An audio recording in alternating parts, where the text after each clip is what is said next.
So since most of the time we're going to be dealing with aqueous solutions, we're going to deal with a concept to be called delta H of hydration, so the heat of hydration.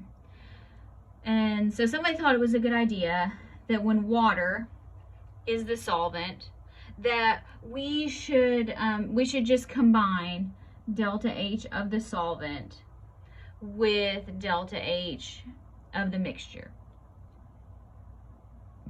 It's not really any different. You're still going to add them up. So here you would have delta H of hydration plus delta H of the solute. Now, the enthalpy change when 1 mole of a gaseous solute ions is dissolved in water.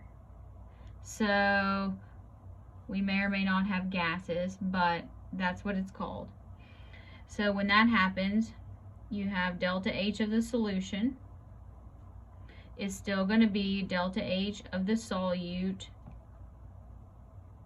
plus your delta H of hydration. So again, 3 things can happen.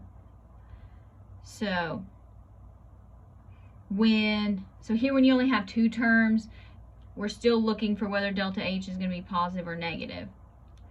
If the solute is less than the solvent, so which one wins?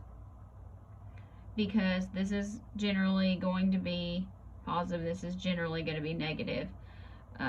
Not always the case, but so if the heat of hydration is more than the heat of the solute, then the solution process is exothermic.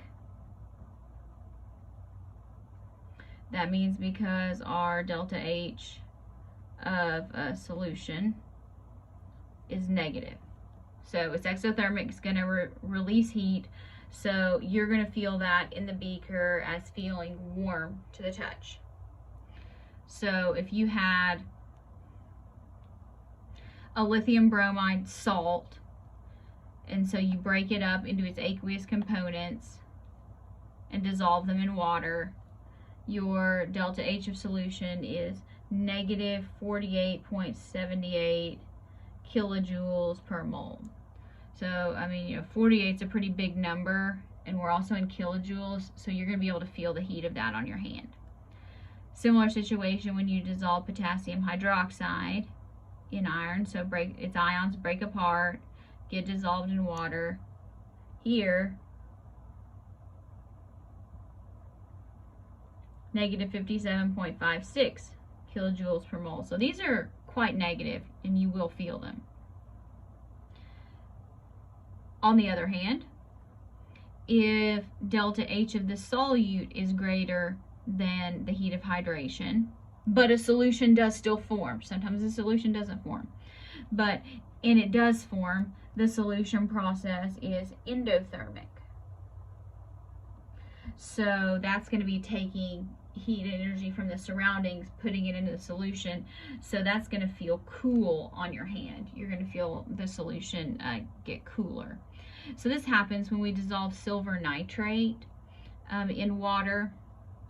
When that happens, delta H of solution is positive 36.91 kilojoules per mole. And so remember, we're trying to increase disorder. So going from 1 particle to 2 particles, and they're now liquids, that is increasing a lot of disorder. So 1 to 2, that's an increase in entropy. And then going from solid to a liquid state also increases entropy. So that's where entropy is increasing enough to still overcome that. So there actually, a solution does still form. We'll be using silver nitrate in the lab. Now, when they're approximately equal to each other, so here, just a second, delta H solution would be positive. Here, your delta H of solution would be around 0. if you add these two together. So when this happens, there's going to be no noticeable change in the temperature. So you're not going to be able to feel any difference when you have this kind of solution. So a sodium fluoride solution going into solution, 0.91 kilojoules per mole. That's pretty close to zero, especially compared to these types of values.